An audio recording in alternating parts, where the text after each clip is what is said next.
අද මිනිස්සු පින්පව් විශ්වාස කරන්නේ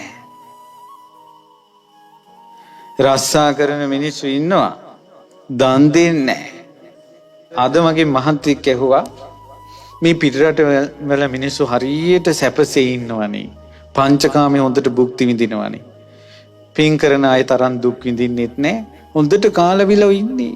ධනක් පිනක් නොකරත් ඔය යසට කාලා බිලා මිනිස්සු ඉන්නේ යාන වාහන තියාගෙන. හාඳුරනේ ඇයි එහෙම වෙන්නේ කියලා. මං කොහොමද ගමනක් යන ගමන් පස්සේ කියන්නේ. මට එකපාර මං ඇස් දෙක පියාගෙන කල්පනා කරනකොට එකපාරම උපමාවක් ආවා හිතට. වතුර නටන කල් කකුලුවා දියහැලියේ සෙල්ලම් කරනවා. කකුලුවා අරගෙන වතුරට දාලා රත් කරනවා. පන පිටින්.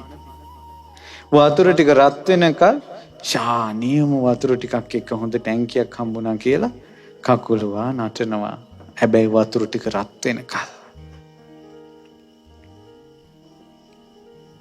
මැරෙනකල් මේ සෙල්ලම් ඔක්කොම මැරිච්ච ගමන් විපාක දෙනවා. මොන වාහනේ ගියත් මොන ගෙදර හිටියත් මොන සැප වින්දත් කරලා තියෙනවා නම් ප්‍රාණඝාතය ඒකේ විපාක එනවා. සොරකම කළා තියෙනවා නම් විපාක එනවා. වැරදි කාමසේවනය කළා තියෙනවා නම් විපාක එනවා.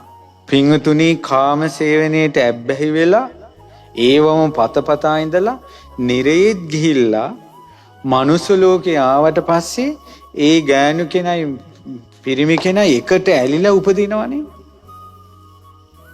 ඒ අයගේම තොරතුරු තියෙන වෙබ්සයිට් එකක් තියෙනවා. මට ඒක නම මතක නැහැ. YouTube channel එකක්.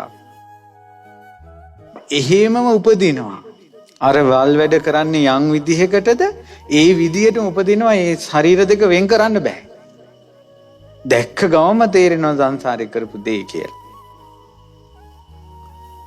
කාට කියන්නද නෑ කියන්නද බොරු කියන්නද මේ එකට ඇලිලා ඉපදිලා. මිනිස්සු එහෙමත් ඉපදෙනවා.